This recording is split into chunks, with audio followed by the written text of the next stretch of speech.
Bismillahirrahmanirrahim. Assalamualaikum warahmatullahi wabarakatuh.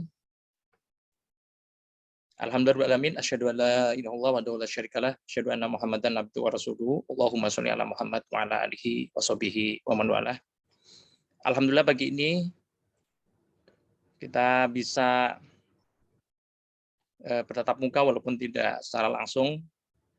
Kami sampaikan terima kasih kepada Dinas Indakop Kabupaten Banjarnegara, Disperendakop ya, Dinas Perdagangan, kemudian Industri dan Koperasi Kabupaten Banjarnegara yang telah menyelenggarakan kegiatan berupa fasilitasi untuk UMKM yang memiliki produk dan kepengen produknya, terutama produk makanan ya yang di atas 7 hari untuk pengurusan izin PIRT. Jadi sebagaimana saya kira ini dipahami oleh teman-teman UMKM bahwa produk yang dipasarkan dan masa expirednya di atas 7 hari, ya maka perlu ada izin PIRT, ya mendapatkan izin yang itu direkomendasikan oleh dinas terkait dengan pangan industri rumah tangga, begitu. Baik, sekali lagi saya sampaikan terima kasih kepada jajaran dinas, kemudian juga yang terkait juga ya di sini ada tim panitia, kemudian ada Bapak Jalil selaku Kabid yang membawai UMKM. Mohon maaf untuk tahap angkatan 3 ini saya tidak bisa hadir secara online sebagaimana tahap 1, tahap 2 atau angkatan 1, angkatan 2, dan nanti insya Allah di angkatan keempat kita upayakan untuk bisa hadir. Sekali lagi kami sampaikan terima kasih yang luar biasa kepada jajaran dinas yang terkait. Kemudian juga tak lupa peserta, para pelaku UMKM, tentu ini sebuah peluang memaksimalkan kesempatan yang ada, di mana dinas sudah memfasilitasi ini. Sehingga bagaimana panjenengan itu bisa naik kelas. Saya selaku wakil rakyat tentu akan terus berusaha memaksimalkan posisi saya untuk mendampingi panjenengan. Begitu ya, tentu dengan keterbatasan yang ada. Saya mohon maaf sekali, mungkin sampai di tahun kedua ini kami belum optimal ya untuk memperjuangkan UMKM. Kebetulan komisi saya Komisi 2 DPRD Kabupaten Banjarnegara, saya Muhammad Nurin dari fraksi PKS. Jadi anggota Komisi 2, komisi yang membawai diantaranya UMKM, begitu ya. Jadi komisi saya itu diantaranya pariwisata, lalu kemudian perekonomian, kemudian pertanian dan keuangan gitu. Jadi saya insya Allah Bismillah, mudah-mudahan doanya panjenengan terus berkomitmen bagaimana UMKM Banjarnegara ini naik kelas, begitu ya, termasuk di kegiatan pagi ini, begitu, atau hari ini. Baik, saya kepengen share materi di kesempatan yang terbatas ini terkait dengan masalah uang ya. Kenapa uang ini demikian penting? Baik, saya akan share materi saya. Mudah-mudahan ini menjadi gambaran bagi teman-teman sekalian agar kita ini punya usaha yang benar-benar membuat kita ini sejahtera, yang buat kita ini naik kelas, yang buat kita ini benar-benar kaya begitu ya. Jadi kita itu sudah berjibaku, berikhtiar, apalagi memproduksi produk, mendesain, lalu bagaimana kita menjual. Nah, kalau kemudian tidak membuat kita sejahtera, ini ada apa gitu ya. Jadi teman-teman saya kira ini hal yang perlu kita sama-sama belajar. Jadi bukan berarti saya juga sudah berhasil ya, tapi ini saya punya usaha sekian lama. Kenapa usaha ini belum membuat kita bisa kaya? Nah, kita terus belajar. Ada banyak faktor begitu ya. Baik, sekali lagi saya sampaikan terima kasih kepada peserta ya. Ini ada Bu Sita dari Bawang, ada Tri Rahayu dari Bantarwaru, dari Nah Susukan, Retnosari Petuburan, Dwi Purnama Bawang, Nono ya ini Kopi Babadan, Romiatin Susukan, Gian Briansih, ini Mung Tang Syariat ya dari Purwonogroho ya, Partini, Bumbu Katesnan, Fajar dari Susukan, Meli Febriana, Badamita, Pringgi Kuritno, Bawang, Kinem, Bandingan, Eni Mulyati ya dari Bawang, Novi, Runi, Warida, Sumaryani, Faroah, Ali Suproto, Diah Ika, Jumira, Pekandengan ya. Kemudian mana lagi nih? Hati, Family. Nah, ini mungkin grup ya. Kemudian Wulandari. Ya, harusnya 25 tapi saya kira ini sudah luar biasa panjenengan semua peserta hari ini bersyukur ya karena ikut hadir di kegiatan ini dan tentu kembali ke tadi peluang ini jangan disia-siakan, maksimalkan supaya produk yang panjenengan ini bisa dipasarkan secara legal, apalagi nanti dibantu informasi juga tentang halal ya dan gratis, ini gratis, hari ini juga gratis gitu ya. Nanti prosesnya untuk mendapatkan PRT juga gratis, difasilitasi semua dan ini mau tidak mau jenengan harus ikut proses ini begitu ya kalau ingin produknya naik kelas dan nanti dipasarkan secara legal. Bahkan di beberapa waktu yang lalu dinas juga memfasilitasi agar bagaimana produk panjenengan itu, produk UMKM Banjarnegara bisa dipasarkan lewat toko modern yang ada. Saya kira ini proses yang harus dilalui. Baik, sekali lagi teman-teman, waktu kita sangat terbatas, 6 menit sudah lewat, jadi saya kepingin pertemuan yang sangat singkat ini, yang tidak online ini, saya ingin menyampaikan begini teman-teman. Ini saya ngalami. Kebetulan saya istri itu bisnis dimulai tahun 2023 ya ini secara resmi kami punya karyawan.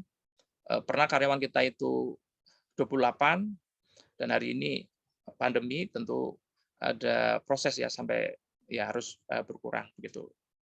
Tapi satu hal yang kita harus lakukan, kenapa itu ya bisnis kita terus tidak berkembang? Maka ini coba nih sama yang kami alami ini. Punya bisnis uangnya tipis. Punya usaha nggak ada kasnya itu loh. Sudah lama jualan hutang bertebaran. Jadi kenapa kita punya bisnis tidak membuat kita kaya? Jadi ini persoalan yang kita harus bertanya, ada apa ini gitu loh ya? Ada apa? Ada yang salah dengan bisnis kita kah? Begitu ya. Nah, ini menarik nih teman-teman. Baik, kemudian ini teman-teman, jadi kita itu kadang fokus bagaimana mendatangkan uang. Kita ini sibuk cari uang, tapi kita minim informasi tentang kerja uang. Nah, ini saya ingin nyampaikan ini. Jadi insya Allah kalau kita ini tahu bagaimana kerja uang, maka apa yang kita lakukan tadi itu, bisnis yang kita punya itu akan mendatangkan uang dan uang kita ini membuat kita ini jauh lebih kaya, begitu ya. Nah, teman-teman saya kira begitu. Jadi saya ingin menyampaikan ini supaya ini jadi mindset, ya. Jadi fokus mendatangkan uang penting, tapi bagaimana mengelola uang yang ada ini jauh lebih penting. Maka ilmu tentang uang ini menjadi hal yang harus kita kuasai. Saya kira jenengan bisa mendapatkan ilmu ini. Jadi kabar baiknya hari ini kita itu ada sosmed, YouTube, dan orang-orang yang sudah terbukti sukses, orang yang sudah terbukti kaya, dan terbukti punya perilaku yang bagus, kita bisa dapatkan energinya dari belajar dengan mereka. Dan itu ada di YouTube. Beda dengan zaman dulu saya ketika SMA. Ini hal yang mustahil ya, kita harus datang langsung. Baik, langsung saja ya tentang 5 kerja uang. 5 kerja uang itu yang pertama, uang jangan dikejar. Jadi kita itu kejar duit, tapi duitnya orang cekel-cekel, ya, duitnya nggak ada. Kenapa? Karena kita kejar. Maka jangan dikejar. Nanti keterangan lebih detailnya saya sampaikan. Bukan uang yang Anda hasilkan, bukan berapa uang yang Anda hasilkan, namun berapa yang bisa disimpan. Jadi yang penting itu bukan uang yang Anda terima hari ini, tapi ada yang lebih penting, bagaimana berapa yang disimpan, yang kemudian nanti membangun aset. Ya, oke. Uang itu yang ketiga nilainya terus menyusut karena inflasi. Maka apa solusinya? Kemudian yang keempat, jangan investasi pada bidang yang tidak Anda kuasain. Yang kelima, mencatat pengeluaran bisnis Anda. Jadi ini saya ngalamin, mungkin sampai hari ini juga belum ideal tentang yang kelima ini. Bagaimana mencatat. Jadi uang pribadi dengan uang bisnis itu harusnya jelas begitu ya. Baik teman-teman, kita detail ya bagaimana ini kita hari ini fokus menguasai uang ya. Baik, yang pertama tadi ya, uang jangan dikejar. Jadi uang itu datang kepada orang yang memiliki value atau nilai gitu. Apakah uang itu datang karena kerja kita? Ternyata bukan, teman-teman. Tapi karena kita punya nilai gitu loh ya. Apa sih nilai? Jadi kalau produk saya ini lebih bernilai daripada teman saya, maka orang itu akan beli produk saya, maka uang akan datang ke saya. Tapi sebaliknya, itu ya. Kalau kita ini lebih baik ya karena produk kita mengelola produk kita, packaging-nya bagus, produk kita keren, bermanfaat, lalu kemudian kita memasarkan dengan cara yang tepat, pemasar kita juga keren orangnya, gitu ya. Maka tidak mustahil ya, pasti ya uang akan atau customer akan loyal kepada kita gitu. Nah, maka teman-teman yang saya sampaikan di sini termasuk saya yang saya lakukan hari ini terus belajar, terus belajar, terus belajar gitu ya. Nah, saya kira menarik kemarin kita mengikuti kegiatan satu hari ya, one day class itu ya, kaitan dengan PPA. Jadi kalau teman-teman hari ini mengalami utang banyak gitu ya, saya ngalamin gitu loh. Kalau teman-teman jualan kok nggak laku, saya ngalamin gitu ya. Bahkan saya pernah berurusan karena bisnis saya berurusan dengan preman, saya berurusan dengan preman Wonosobo loh ya, ini preman Banjarnegara. Ada yang bilang preman Wonosobo dengan Banjarnegara itu lebih berani, lebih ada lagi yaitu ya dengan preman. Lalu kemudian saya pernah urusan dengan polisi, urusan dengan mafia. Wah, pokoknya kalau masalah ujian bisnis luar biasa. Apa namanya? Waktu yang jadi jadi bisnis yang kemudian mentok gitu ya, bikin keluarga itu menderita gitu, karena terancam. Wah luar biasa. Ditagih debt kolektor, ditagih bank, uang macet gitu ya, ngalamin begitu ya. Nah, maka apa yang saya lakukan hari ini adalah terus belajar, terus belajar, terus belajar. Begitu. Ya oke. Jadi baik teman-teman tadi ya, uang jangan dikejar. Saya kira supaya nilai Anda meningkat, nilai saya dan Anda meningkat, maka jangan berhenti belajar. Jangan berhenti untuk terus untuk belajar begitu ya. Dan kabar baiknya tadi saya sampaikan bahwa hari ini kita bisa belajar dengan orang yang sukses, orang yang berhasil, yang sudah terbukti itu dengan channelnya gitu ya di YouTube. Baik. Nah, ini Gus Baha nyampaikan orientasi hidupmu jangan uang dan harta itu ya. Maka orientasi hidupmu itu ya bagaimana kita terus menaikkan value. Nih, kadang kita itu misalkan antara bisnis dengan spiritual. Padahal ini menurut saya sangat urgent ya. Ada saya ikut YouTube orang yang punya hutangnya 6 miliar ya, di atas 6,3 miliar. Dia 5 tahun bisa selesai. Nah, saya punya hutang di bawah 1 miliar. Pusingnya bukan main. Nah, ada orang yang hutangnya di atas 1 miliar itu bahkan tadi sampai 6,3 miliar ya. Bahkan dulu saya pernah ikut kelasnya yang isi itu hutangnya sampai 67 miliar gitu ya. Ya. Oke, baik. Jadi teman-teman ada tadi kenapa mereka bisa selesai? Karena yang pokok mereka lakukan adalah bagaimana menjaga spiritual, menjaga hubungan dengan Allah SWT. Ya, libatkan Allah begitu ya. Nah, saya kira ini juga bagian dari menaikkan value ya. Jadi kita itu jangan fokus ngejar duit, tapi kejarlah Allah, kejarlah Allah, kejarlah Allah, libatkan Allah. Lalu kemudian bagaimana kita ikhtiar dekat dengan Allah SWT, libatkan Allah dalam semua urusan kita. Maka insya Allah Allah akan bantu kita. Saya kira ini bagian dari yang kita harus lakukan. Kemudian berikut, yang penting bukan berapa uang yang Anda hasilkan, tapi seberapa yang kita simpan. Nah, ini menurutnya, jadi ini bagaimana uang yang kita simpan itu, jadi yang penting bukan uang yang Anda hasilkan, tapi berapa yang bisa disimpan untuk bangun aset, sehingga suatu saat aset akan bekerja untuk Anda. Ini bukan saya yang nyampaikan, bukan teori saya, tapi ini ada Lee Ka-shing, orang terkaya di Hong Kong, dia nyampaikan ini, tidak peduli berapa banyak uang yang Anda dapatkan, selalu ingat untuk baginya ke dalam 5 bagian yang proporsional. Jadi 5 bagian yang proporsional itu ya ini. Gitu. Jadi lupa, utang aja masih banyak.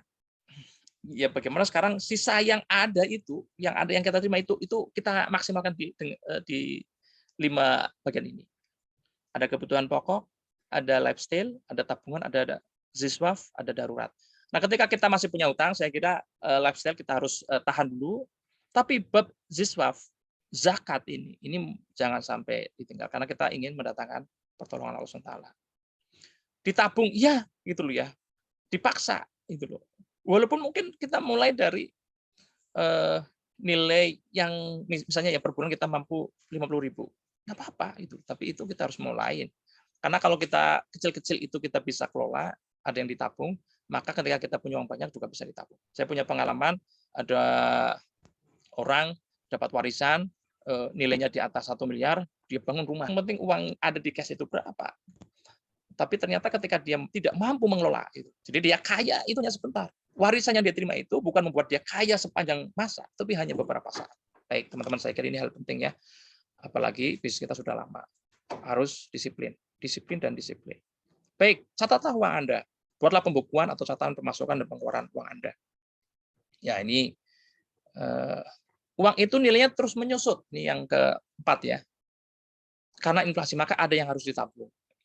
Ya, tadi ini memperkuat kenapa harus ada yang ditabung.